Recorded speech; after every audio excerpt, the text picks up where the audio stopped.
And we're back. If you don't know who I am, go check out our other videos. Make sure and like and comment. Today is the second part of a 3-part video on the passive heating and cooling at the Center for Urban Ecology and how we take advantage of something called geothermal energy. And we're going to start off with this nice concrete wall behind me. This concrete wall, in conjunction with our lovely earth bank or green earth bank, acts as a barrier between the outside temperature and the inside temperature, much like our green roof.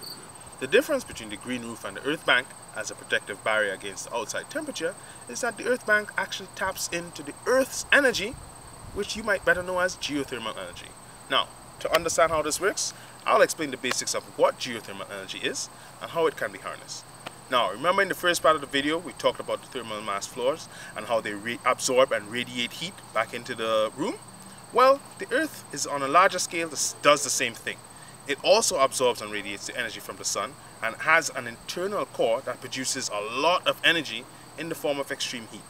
This heat then radiates outwards, being absorbed by the crust of the Earth. And to prove my point, I'm going to dig my very own geothermal hole right here. I'm just kidding, I'm not that crazy, but you get the idea. To take advantage of geothermal energy, you have to dig very deep. And if you dig deep enough, that geothermal energy is very constant, and then, like at the Center for Urban Ecology, we can then maintain a temperature of 12 to 13 degrees Celsius throughout the year.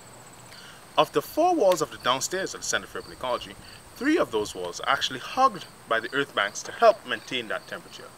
We're downstairs here at the Center for Urban Ecology on the 2nd floor, and as you can see, the walls are made up of concrete.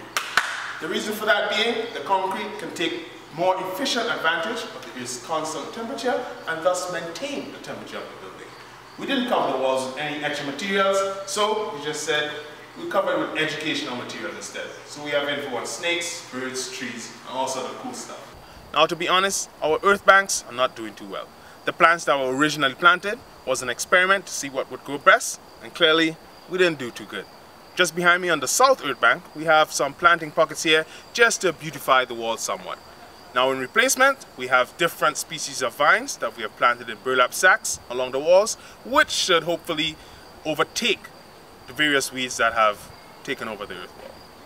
And there you have it, folks. It's been a long day of videos. Cleo's tired, aren't you? I'm tired. Time to get some Z's. Hope you enjoyed the video. Thanks for watching, and stay tuned for part 3 of the passive heating and cooling features of the Center for Urban Ecology.